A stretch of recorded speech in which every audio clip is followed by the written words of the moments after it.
அனைவருக்கும் வணக்கம். என் பேர் சிவசங்கர். இப்போ ஒரு வீடியோ பார்த்தேங்க. ராஜராஜ சோழன்றவர் மதுரையில் இருக்கார்.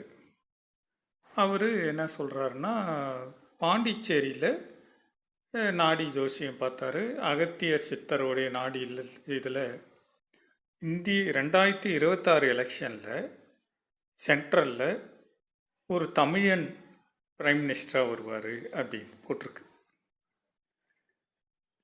தமிழன் பிரைம் மினிஸ்டராக என்ன பிரயோஜனம்?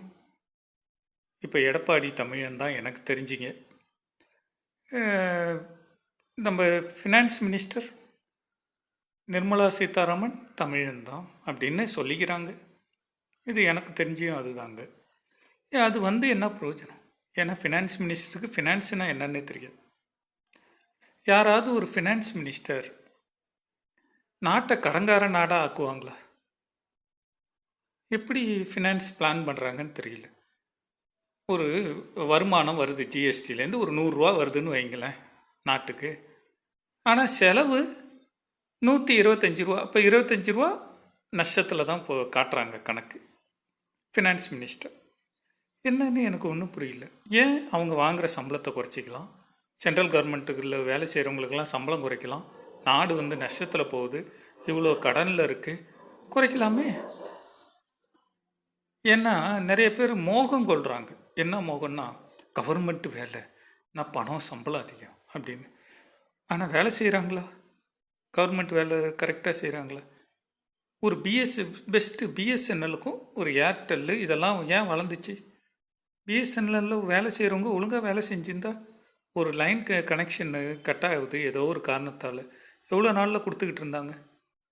இதே ஒரு ஏர்டெல் வந்தான், கட் ஆகுதுன்னு சொன்னதுலேருந்து ஒரு 3 மணி நேரத்தில் கனெக்ஷனை கொடுத்துட்றானே லைனை ரிப்பேர் பண்ணி. எப்படி இதுதான் எனக்கு ஒன்றுமே புரியல. சரி, அதை விடுங்க.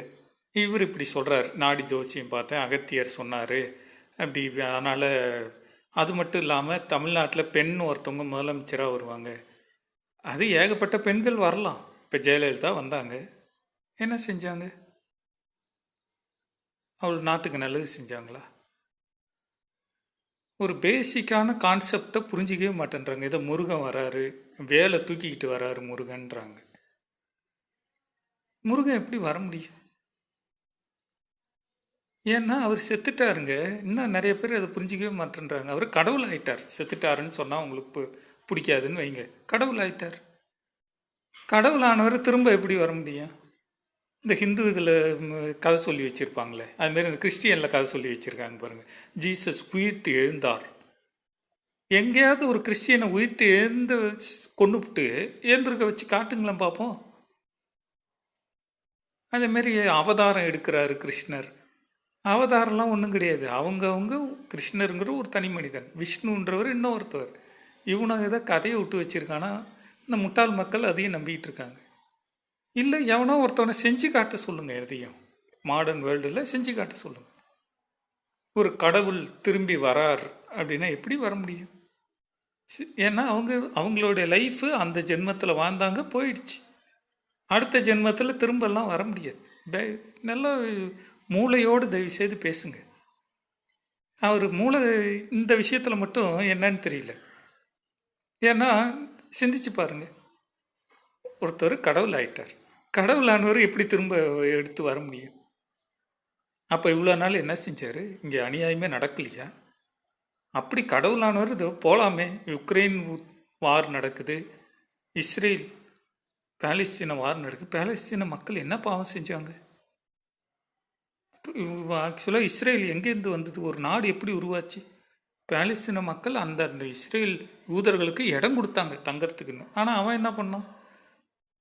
தங்க இடம் கொடுத்தல, உன்னை நான் கொல்றேன்னு கொண்டுக்கிட்டு இருக்கான். எங்கள் முருகன் போக வேண்டியதானே? ஸோ இதெல்லாம் பாருங்கள். ஸோ இதேமாரி பொய்யாக கதை விட்டுக்கிட்டு இருக்கிறத விட நான் ப்ராக்டிக்கலாக இறங்கினேங்க.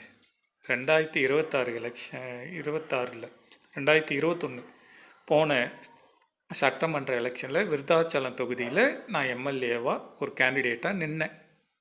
அப்போ மக்களை போய் சந்தித்தேன். மக்கள் என்ன சொன்னாங்க தெரியுங்களா? என்னைய என்னப்பா நீ என்ன படிச்சிருக்க? எம்இ படிச்சிருக்க, என்ன வேலை செய்கிற? அசிஸ்டன்ட் ப்ரொஃபஸராக இருக்கேன். அப்புறம் எதுக்கு நீ அரசியலுக்கு வர? ஏன்னா அரசியல்னால் என்னன்னு தெரியுமா உனக்கு? பணம் போட்டு பணம் எடுக்கிறது. ஓட்டுக்கு பணம் கொடுத்தா நாங்கள் ஓட்டு போடுவோம்.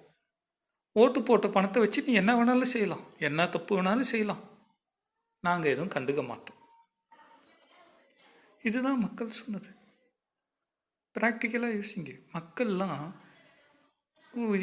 என்ன நினைக்கிறாங்கன்னா, ஒரு வார்டு மெம்பர்லேருந்து president, ward councillor, MLA, MP அப்படின்னா என்னன்னா திருட்டு பசங்கன்னு அர்த்தம், இல்லைன்னா நேர்மை கட்டவர்கள், அதுதான் அதுக்கு அர்த்தம்.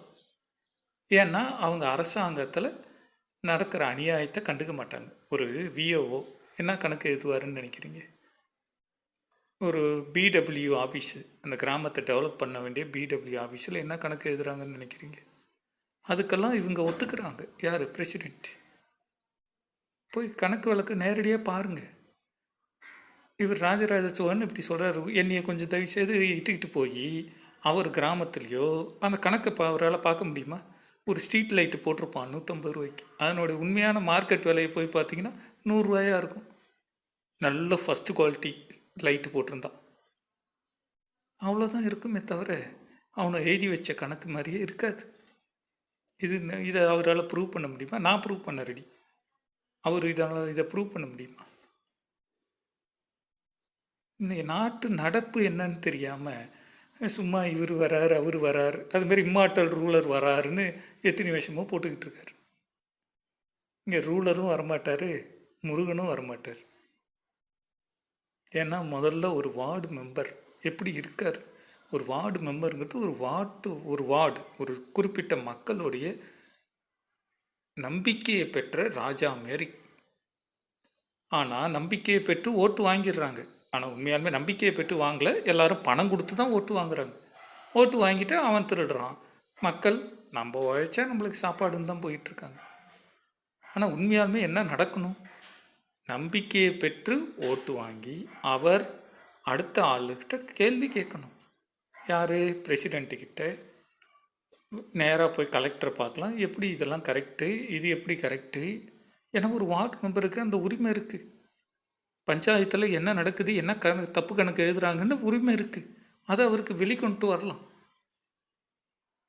ஆனால் அவர் வெளிக்கொண்டு வருவாரா? கிடையாது. அதில் அவர் கமிஷன் வாங்கிட்டு தான் இருக்காங்க. இதுதான் நாட்டு நடப்பு.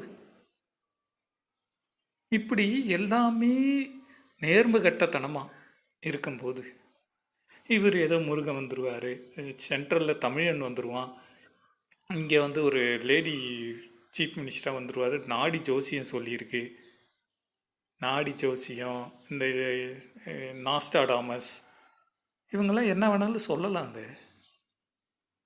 ஆனால் நேர்மைங்கிறது இது வரைக்கும் நடக்கலை. நாஸ்டாடாமஸ் சொன்னார் வேர்ல்டு வார் 1 வரும், வேர்ல்டு வார் 2 வரும், அதெல்லாம் வந்துச்சு. ஏன் அதெல்லாம் வந்துச்சு தெரியுங்களா? அழிவு அவர் சொன்னது நடக்குது. ஆனால் நல்ல விஷயம் அவர் சொன்னது ஏதாவது நடக்குதா? நீங்கள் அவர் இப்போ சொல்கிறாருன்னு வைங்களேன், ஒரு நல்ல நேர்மையான ராஜா வருவார், நடக்கும்னு நினைக்கிறீங்க? கொஞ்சம் மூளையோடு பேசுங்க, மூளையை கொஞ்சம் யூஸ் பண்ணுங்கள், நாட்டு நடப்பை தெரிஞ்சுக்கோங்க. தயவுசெய்து இதேமாரி கற்பனையாக பேசாதீங்க. இப்போ உண்மை நிலைமை என்ன அப்படின்னு தெரிஞ்சு பேசுங்க. தமிழ்நாட்டில் பெண் வந்துட்டா மட்டும் நல்லா ஆகிடுமா என்ன? பெண் முதல்வர் வந்துட்டா, இல்லை சென்ட்ரலில் தமிழன் தான் ஒரு சீஃப் பிரைம் மினிஸ்டராக வருவார்னு சொல்கிறாரு, வந்துட்டா இங்கே வார்டு மெம்பர்லேருந்து பிரைம் மினிஸ்டர் வரைக்கும் எல்லோரும் திருந்திடுவாங்களா என்ன? இல்லை கவர்மெண்ட் எம்ப்ளாயீஸ் எல்லாம் திருந்திடுவாங்களா? ஸோ முருகனுடைய வேலோ இதெல்லாம் இங்கே எதுவும் நடக்காது. அப்போ என்ன செய்யலாம் அப்படின்னு சொல்கிறோம் பாருங்கள். மக்களுடைய நம்பிக்கையை முதல்ல பெறணும். நம்பிக்கையை பெற்றவர்கள் வார்டு மெம்பர் ஆகணும், பிரசிடெண்ட் ஆகணும். பிரசிடெண்ட்டாகி மக்களுடைய நம்பிக்கையில் இருக்கணுங்க. உண்மையான ராஜாவாக இருக்கணும், உண்மையாக இருக்கணும். ஒரு எம்எல்ஏ மக்களுடைய நம்பிக்கையை பெறணும். அவரை போல் உத்தமன் இல்லைன்னு மக்கள் நினைக்கணும். ஒரு எம்பி. அப்படி இருந்தால் தான் நாடு வளரும். அதுதாங்க உண்மையான அரசியலும் கூட.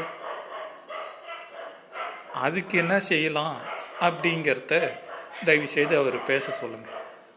அதை விட்டுட்டு முருகன் வரார், இவர் வரார், அவர் வரார், நாஸ்தாடாமல் சொல்லிட்டார். கொஞ்சம் ப்ராக்டிக்கலாக பேச சொல்லுங்கள். கற்பனையாகவே பேசிக்கிட்டு இருக்கார் ரொம்ப நாளாக. நானும் சரி சரின்னு பார்த்துக்கிட்டே இருந்தேன். நான் சொன்ன விஷயம்லாம் ப்ராக்டிக்கல். ஒரே ஒரு வார்டு மெம்பர் கூட நேர்மையாக இருந்தார்னா அந்த மக்களுக்கு உண்மை தெரியும். அடுத்தது வார்டு மெம்பர், அதுமாரி எல்லாரும் நேர்மையாகணும். இன்னும் ஒன்று என்ன விஷயம் தெரியுங்களா? மக்கள் இப்பயும் நேர்மையானவர்களை எதிர்பார்க்குறாங்க. ஆனால் அதுக்கு ஆப்போசிட்டாக இருக்கிற எதிர் சக்திகள் பணத்தை கொடுத்து அவங்கக்கிட்ட பிஸ்னஸ் பேசி வாங்கிக்கிறாங்க. நேர்மையாக இருக்கிறவங்களால சொல்ல முடியுது, மக்கள் அவங்கள நம்புகிற மாதிரி இல்லை. இதெல்லாம் என்னோட அனுபவத்தில் நான் சொல்கிறேன். மக்கள் முதல்ல திருந்தணும், விழிப்புணர்வு அடையணும். இதுக்கு என்ன வழின்னு அவரை பார்க்க சொல்லுங்கள்.